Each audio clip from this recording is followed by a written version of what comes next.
ইমানদারের জন্য দুই জান্নাত। আল্লাহ তাআলা বলে ওয়ালিমান খাফা মাকামা রাব্বিহি জান্নাতান। ইমানদারের জন্য দুই জান্নাত। কারণ পৃথিবীর জমিনে যত মানুষ আছে প্রত্যেকের নামে নামে আল্লাহ জান্নাত বানায় রাখছে। একজন ওয়ান মুসলিমের নামে আল্লাহ জান্নাত বানাইছে।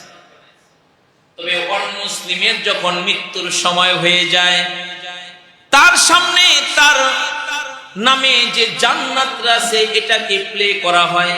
এই যে দেখো জান্নাত, তুমি যদি ইমানদার হইতা তুমি এটার মধ্যে যাইতে পারতে, তুমি তো ঈমান আনো নাই।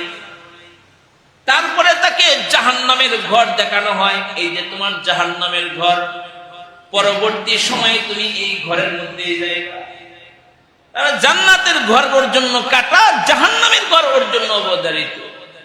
আল্লাহ কুরআনুল কারীমে বলে যে এই যে ওয়ান মুসলিমের যে জান্নাতের ঘর নাই, হাসরের ময়দানে মুমিনদেরকে, মুত্তাকীদেরকে, ওয়ান মুসলিমদের জান্নাতগুলোকে বের করে করে এনে মুসলিমদেরকে, ঈমানদারদেরকে, মুত্তাকীদেরকে আল্লাহ তাআলা তাদের জান্নাত দেওয়ার কারণে প্রত্যেকটা ঈমানদারের দুইটা করে জান্নাত হয়ে যাবে। সুবহানাল্লাহ।